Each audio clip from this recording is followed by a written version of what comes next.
coaches always talk about how they find out a lot about their teams after adversity hits. And you had a little adversity earlier last week, and then you go on the road and win. What did you learn? Our team had two really good practices before the NC State game on the road. We did not play well against Louisville at home.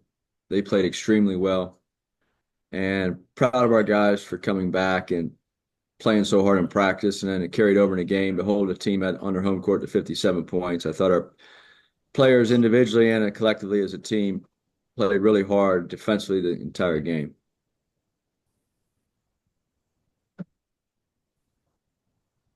Next question is from Billy Embody. Hey, Coach, was wondering how much of this run through the league play early on is leading you to kind of do some of those fine tuning of the system and maybe what this team looks like, or is it all kind of settled? Obviously, had a great result on Saturday for you guys, but wondering how much you tinker in season with just how you guys want to play on both ends of the floor. Well, we'd like to, we're at our best when we can push the ball in transition, space the floor, get our big guys running to the rim and creating early offense, early movement, ball reversal. And we've been very successful at that in a lot of games. The defensively, we have to defend. And the games we've lost in the league, we have not defended at the level that we've tried to defend at or have done most of the season. We've held three teams in the 50s and won all three. We've had teams in the low 70s or 60s and won all those games. It's when our defense is not up to our standard. We've lost all three. So I think we changed the starting lineup a few times. You said tinkering, and we changed the starting lineup for NC State because we weren't happy defensively with how we played against Louisville. The week before, we had two big road wins, and we played pretty well both those games. We won 4 out of 5, but you can expect us to probably change our lineups as we go forward from here on out, depending on how we're playing, who we're playing, and how our guys are competing. And what do you see out of this Cal team that you guys face Wednesday night? Yeah, they're very talented offensively. They have a lot of guys who can put points up quickly, and they're very well coached. We know them from the Pac-12, played against Cal the last 11 seasons, so it's nothing new for us to play against the Cal Bears, but they've won 3 in a row. They're playing much better basketball. They're very confident, and they're very explosive. Go next to Kip Coons. Yeah, hi, Andy.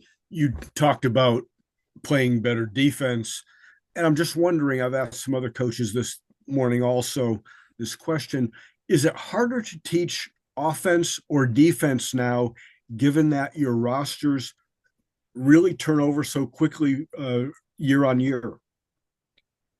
Well, I think you try to recruit players that you think can buy into winning and try to make winning plays on both sides of the ball. Meaning, offensively, do they share the ball? Are they selfish offensively? Will they move without the ball? Will they play within the flow in your system?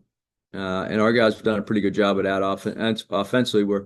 I think it's easier to coach offense than it is defense because usually guys want to score the ball. Defense, the system, the toughness, the extra effort, and also all the help side and the rotations.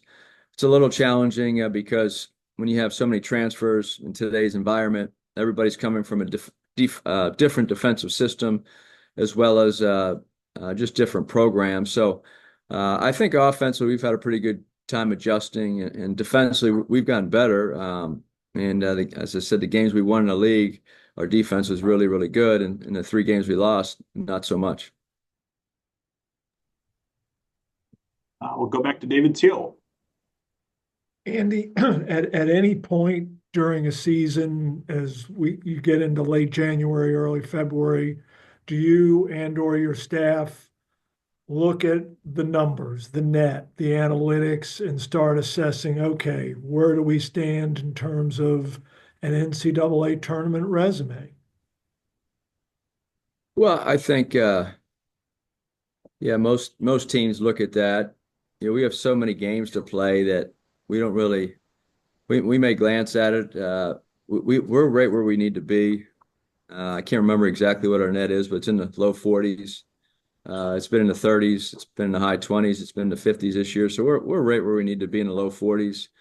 15-5 overall, and 6-3 in the league. But we have half our season in the conference still to play. So I don't really like to focus on that too much at this point because we have to get ready for Cal and then Stanford on Saturday. So we know we have two challenging home games, and I think if you just keep winning games, things take care of itself.